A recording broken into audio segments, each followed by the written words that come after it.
It's 0.0004.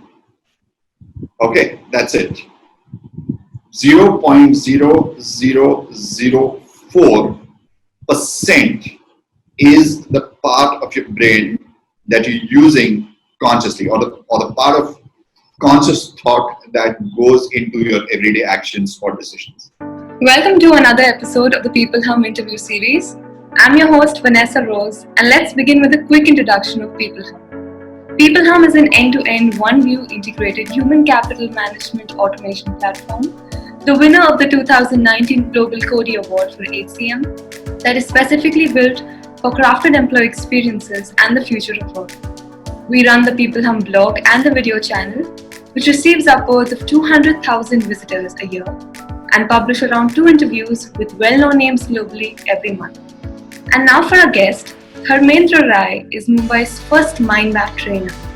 He has trained over 1900 startups in mind mapping and has over 25 years of experience in training, sales and marketing with companies like Xerox, Morgan Stanley, Alliance Capital and Carby. He is the master of invisible selling and was also the first person to speak on Tedx on creativity and mind mapping. We are extremely happy and honored to have you on our interview series today, Dharmendra. Thank you. I'm really looking forward to this. So Dharmendra, you've had quite an exciting journey so far. So could you tell us about your story and how you got started with mind mapping? Yeah, I was always very interested in various aspects of the human brain. Nothing to do with the medical aspects of it, but how does the human brain work in terms of cognitive psychology? How does it learn? How does it memorize? How does it create ideas? That's creativity. That's one aspect. The other aspect is I was always fascinated since childhood about the concept and the science of influence, or the science of compliance, or how do you persuade or convince people to do what you want them to do. I think everybody wants to have that power, but I decided to really study it in a very, very deep way. And the third aspect of the brain of efficiency is productivity, that I have again delved into in great detail. Now, as a child, when I was a student, we did not have the internet, we did not have Google, we did not have good quality books. Young people today are very lucky, they have high quality books, and plenty of researchers and scientists have realized the importance of simple communication today.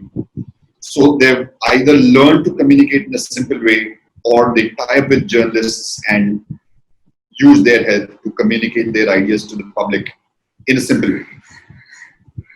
All this was just not there. The internet wasn't there, Google wasn't there, good quality books were not available, and the kind of education that we had, and obviously plenty of people are still not happy about the education system that we still have in our country. It was totally anti-learning, because one of the major reasons people come to my seminars, and the major reason why an online or an offline seminar works so well versus reading a book or just seeing a video, is because you can get your doubts clarified immediately and you can have a lot of interaction. Well, maybe some schools are doing that now, but in the 1980s and 90s, very few schools were doing it. The whole emphasis was just on rushing through the syllabus and just closing out. So I kept on indulging in that passion of learning more about the human brain and these aspects on and off. Plus, I really had no confidence in myself to really do something about it, as in make a career out of it. I had zero confidence in myself. I had zero strategy. I had no roadmap for doing something concrete with this passion that I had. So I enrolled in science in 11th and 12th, and then switched to commerce, and then did an MBA in SIBM, which at that time was among the top 10 business schools in the country, and focused on marketing, because at least that gave me the satisfaction of understanding how people think from a decision-making point of view, or how you can influence them through sales and marketing. So that had my interest, and I think I had a very accomplished career for 15 years. And then I said, okay, this is it. Now I want to devote all my time into these three aspects of the brain. And what better way than to become a trainer? Because I can read as much as I want, I can see as many videos as I want, and I can go to as many seminars as I want, learn these strategies, and then get paid for it by people who want to learn it from me. So it is the perfect profession. This is the perfect life. In fact, sometimes I feel that I've blissed out and I'm wondering where I'm going to get my next dopamine rush from. And it's such an interesting concept, and it's not something we hear, every day. And it's nice that you found what you're interested in at such a early age.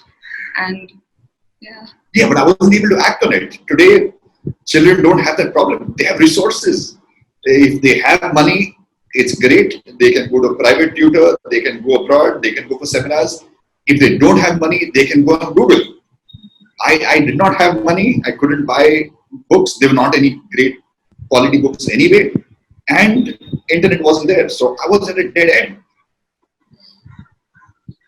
Yeah, so must have been a really great, like it's a great deal that you managed to get where you are without opportunities. Yeah. Slow learner and slow mover. So visuals and associations are known to help you with mind mapping. So what Yes. extent do you think creativity influences this process? Mind maps can be used for just about anything and everything. And you don't have to take my word for it, because our audience will obviously think that since I'm a mind map trainer, I'm obviously going to hawk the virtues of mind maps. But mind maps have existed much before any of us existed. They've been existing for hundreds of years. People like Charles Darwin, Leonardo da Vinci, and lots of other top figures in history, scientists, artists, have been using mind maps. The important thing that the official inventor of mind maps, Tony Buzan, who passed away last year at the age of 72, and who's a Nobel Prize nominee for education for his contribution to brain literacy and mind mapping. What he did was formalize it and propagate it. So that's something that is absolutely critical, and he's a pioneer, and I'm very happy at the kind of recognition that he's got. So you can use it to enhance learning and creativity in different ways. You may, when you're enhancing your creativity, not even really need to use visuals in the way you make a mind map. So that's called a proto mind map or a skeletal mind map. So you can use a skeletal mind map for creativity. That's one way. And let me just give you a quick exercise to let our audience know as to how our brains really work. Okay, so I'm going to mention one word. As soon as you listen to the word, without any conscious effort, your brain is going to have some reaction.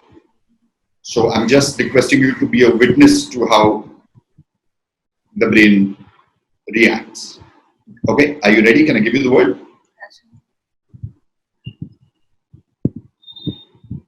So we're going to do it one-on-one, just to make it live. Okay. Okay, so you ready? I'm ready. Okay, so the word is apple. Red. Okay.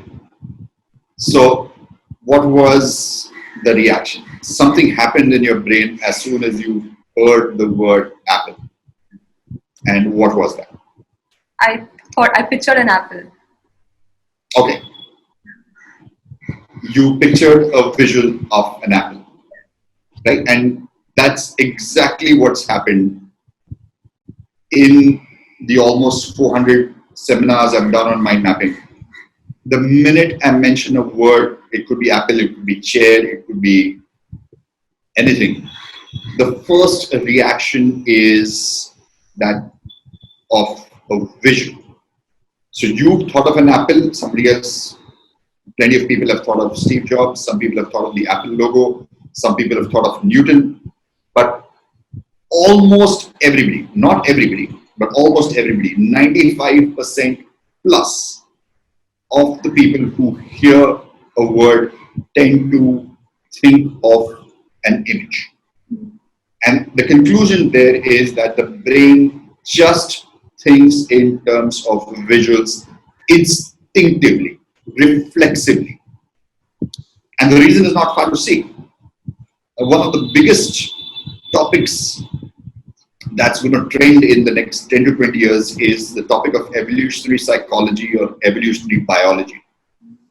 When we were cavemen, we did not have language. We've been on this planet for several million years. And language is just about 100,000 years old. So words are just about 100,000 years old. At least the kind of sophisticated words that we speak right now. But visuals, the ability to see and the ability to take in pictures from nature and everything around us has been there for millions of years. So our brain is automatically tuned to look at pictures. And it was very important to be able to do that kind of visual thinking for survival. The first objective of the brain is survival. If you're a caveman, you had to know the road from your cave to a source of nutrition like a water source or a lake, or to a source of food, a place where you could hunt, or a place where you could pick fruits to feed yourself. People who were not good at visual memory just died out. So we are the products of our ancestors who were good at visual processing. And it was also very critical for survival because if we saw a predator and we saw it kill one of our fellow beings, it was very important for us to remember what that predator looked like so the next time we could just run or protect ourselves. If we saw somebody eat a certain fruit and if we watched that person die, then we had to memorize what that fruit looked like, its size, its shape, its color, so that next time we come across it, we got to know that we did not have to consume. And hence, the visual language or the instinctive flight of the brain towards anything visual is so powerful.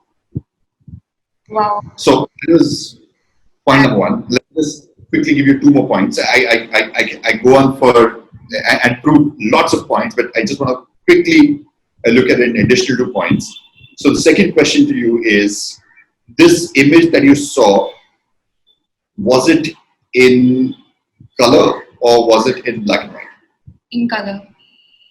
Okay, absolutely. That's spot on. That's exactly how the human brain works. And again, it's evolutionary psychology which gives us the answer, or evolutionary biology which gives us these insights. When we were cavemen and we looked around us, and even now we look around us and if we spend time in nature, it's full of color. We love color. We are programmed for color. If we are deprived of color, it affects us psychologically. We hate it. We tend to get depressed. We tend to get tired, bored, switched off. So people think in terms of color. They dream in color. Hence, linear nodes, which have lots of positive points, which are very good thinking tools, but they don't have color and they don't have certain qualities that mind maps have, are a very good tool. But if you supplement it with mind maps, you're going to get much more results in terms of learning, memory, and creativity. So that was the second part. And the third and final part that I want to talk about, for the sake of this interview, otherwise we talk about many more aspects of the brain, is in addition to an apple, did you see anything else? No. Okay, did you see anything associated to an apple? No. Let's say apple juice or Steve Jobs or anything else. So maybe you saw a perfect apple and then you saw slices of an apple or something of that sort. No, I just saw a perfect apple. Oh, so you just saw an apple and you did not see any associations. No. Is that right? That's right. Okay. Now, this is very, very rare. Most people, again, 95% plus people tend to get some kind of association or associations. So if they see an apple, then they may also see an apple tree or the apple logo, or different kinds of apples. Apples are different colors. That's because the brain thinks in terms of association. One of the major ways in which the brain learns is through association. You think of an apple and you teach a kid what an apple is, and then when you want to talk to him about another fruit and you want to teach him about another fruit, you can show him a fruit and say, okay, just like an apple is a fruit, this is also a fruit. So if you want to explain what an orange is to a kid, it's much easier to explain it to him after he's been exposed to some other fruit like an apple, because the human brain thinks in terms of association. It's a very, very strong concept. It's a very strong tendency of the brain and helps in, again, in learning, memory, and creativity. That was such an insightful answer. Yeah, I mean, the human brain works so amazingly, and to use that to understand humans is something really great. It's terribly visual. So, Dharmendra, you are also a master of invisible selling. So, can you let us know what exactly is the science of selling without really selling? Yeah. Invisible selling is, you could call it the science of influence or the science of persuasion or the science of compliance or behavioral economics. Also, it's got shades of neuromarketing and neuroscience. The reason I'm calling it invisible selling is because there are plenty of these concepts out there. And I really don't understand how beneficial those concepts are when they are not directed in a sharp, focused way. For example, if you pick up a textbook on behavioral economics, you are exposed to a lot of concepts, and then you're left scratching your head as to what exactly are you supposed to do with those concepts. And you tend to leave each chapter or each concept with lots of questions in your mind as to how exactly can you apply that concept, and plenty of do's and don'ts which would help you to understand that concept better and to help you to implement that concept immediately. So I mentioned to you that I am constantly puzzled. Every day I wake up and I think I understand a little bit about how the world works, but I really don't, because everything is so baffling. I don't know why authors write books and why plenty of people create video series when they claim to be wanting to spread knowledge about a concept. And that's one of the reasons why you write a book. You want to let people know about a concept, and then they go and mess it up by trying to communicate in such a horrible way. You feel they are being incentivized to make the subjects as complicated and dull and boring and incomplete as possible. So I decided to do a lot of research on this, since I was fascinated by and I continue to be extremely fascinated by the concept of behavioral economics and the science of influence. And I decided to pick out only strategies which can be used in business. If plenty of people did not think of ways of using them for business, I devised ways in which you can use it for business. And that's why I decided to call it invisible selling. Now, the good thing is that invisible selling is a great term because plenty of people immediately want to know what it's about. So I'm absolutely sure that my podcast, in all humility, will attract the maximum number of views because the term invisible selling is so juicy. The minute people see it, they want to know what it is, and they'll click on that'll be the clickbait for you. So it's about how you can influence people at a subconscious level, but it's purely backed by research.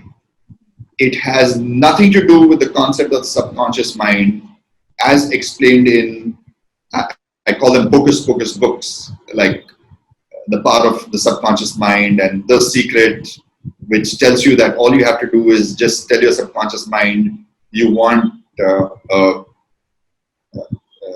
Mercedes car, and suddenly you'll wake up in the morning and you'll see an SMS which says your Mercedes car is waiting outside. I don't think it's ever happened to anybody. So this is about the science of the subconscious mind. So again, let me ask you a very interesting question here, just to keep it live and interactive. What percentage of the brain do you think people actually use consciously? 20%. Okay, wow, that's massive. Think of a substantially lower number. Okay, we'll just take one more guess from you, and I'll give you the answer. Otherwise, we'll be playing for a long time. 2%. One more guess. Substantially lower number. 0.9%. Okay, great. I'm very happy you taken that tip seriously. Okay, here's the answer. It's 0.0004. Okay, that's it. 0.0004% is the part of your brain that you're using consciously, or the part of conscious thought that goes into your everyday actions or decisions. Isn't it surprising that our education system, or just about everything else that we do, we tend to focus only on the conscious part?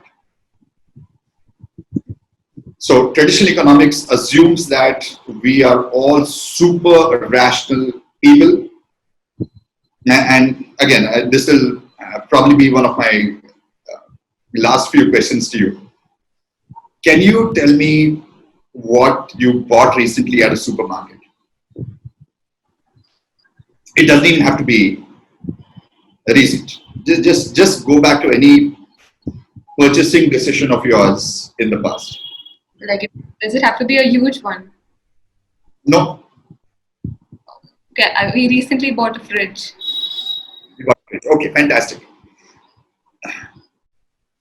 How did you decide to buy the fridge that you bought? I could say I was influenced by the person who was selling it to me. Okay. And also the brand. Also. Right. So just a couple of close-ended questions now. The intuitive answer to this question, and you needn't think too much because it need not be a very accurate answer. The intuitive answer to this question would do, what is the maximum number of brands that you analyzed before buying that particular fridge? 3. 3, okay. Right? This is perfectly normal. Whereas if you open any textbook on traditional economics or classical economics or neoclassical economics, They assume that every human being has a supercomputer between his ears and takes a super rational decision. There's something called rational choice theory. They keep on pumping such big words so that people think they're smart. And the research has actually shown that people who use complicated words are perceived as less smart. But I guess it'll take a long time for economists to understand that, especially traditional economists. So they assume that somebody like you who wants to buy a fridge would find out about all the manufacturers in the market and the quality of each and every fridge available in the market and compare it to the price that they are offering and work out the value per paise you're getting on each and every type of fridge available. Now, that could take several months or several years. We have better things to do. So traditional economics assumes that we are not humans, we are supercomputers, and this is how we take decisions, which is absolute rubbish. So I'm going to give you a very quick example here. Assume there are two brands of shampoo. Both of them are very similar in the normal characteristics that we tend to think of in terms of the cleaning power of the shampoos, in terms of how big the brand is, in terms of how beautifully the packaging is done. Hypothetically, let's assume that they are identical.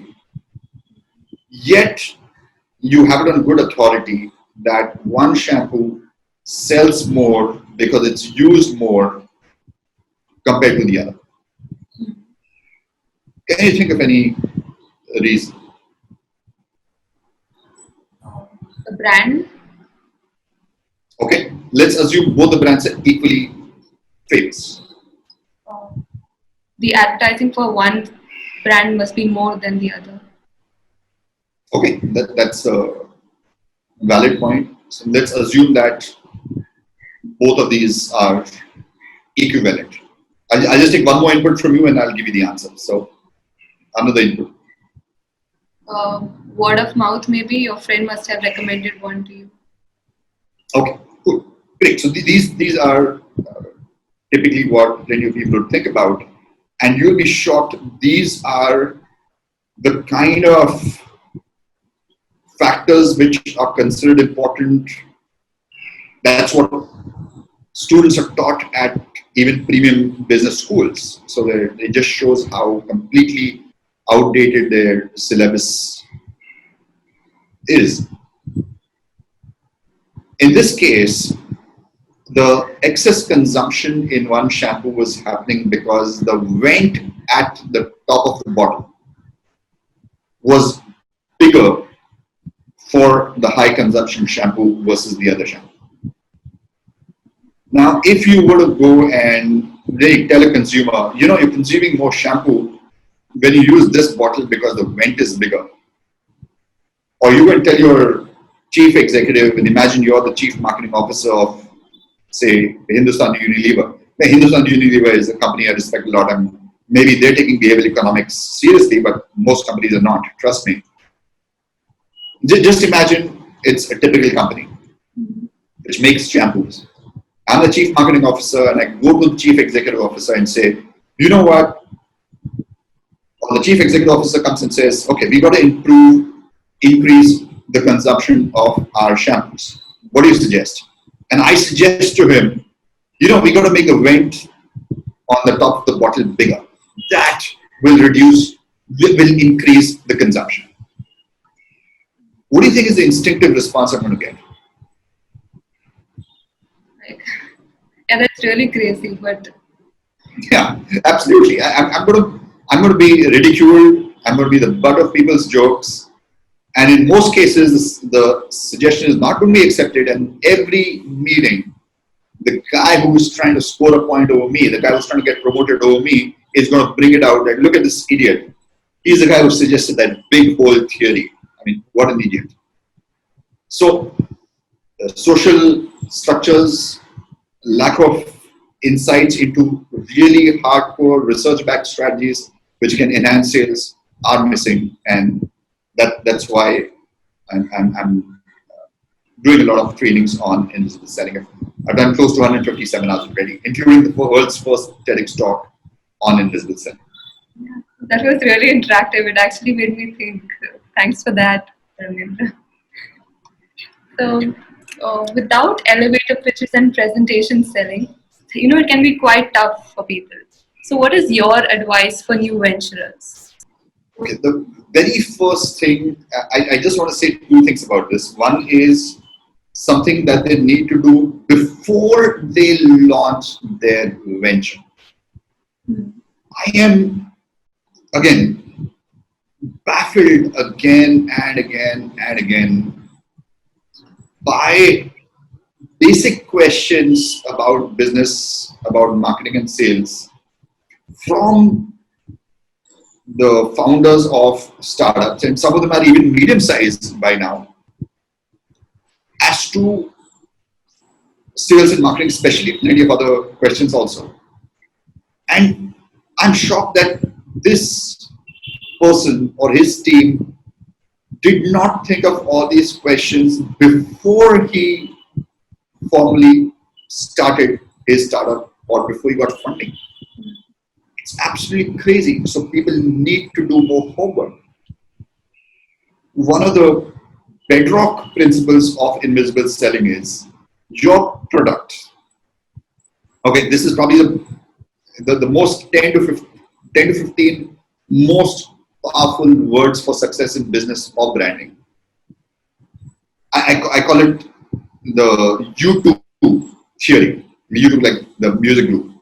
Okay, it's like two U's. In order to have a successful brand or successful business, you got to have a product. And by product, I mean product, service, whatever it may be. That is perceived. It may be real, it may not be real. If it's real, all the better. But the word I'm using is perceived to be unique and useful.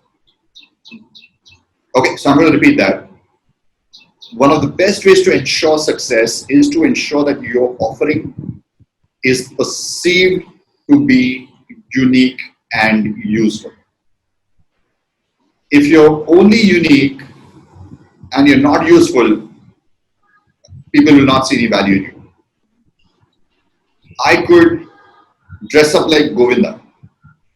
I could wear a yellow shirt, a yellow cap, yellow spectacles, a yellow watch, a yellow wristband, and I could say I'm the world's only trainer who is all yellow.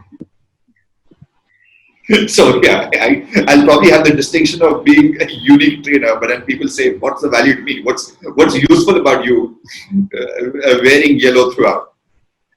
So if it's only unique and it's not useful, it's not going to cut it. Perceived. If it's only perceived to be unique and it's not perceived to be useful, then it's not going to cut it. On the other hand, if it's not unique and it is useful, then you're a commodity. Then you're competing on price.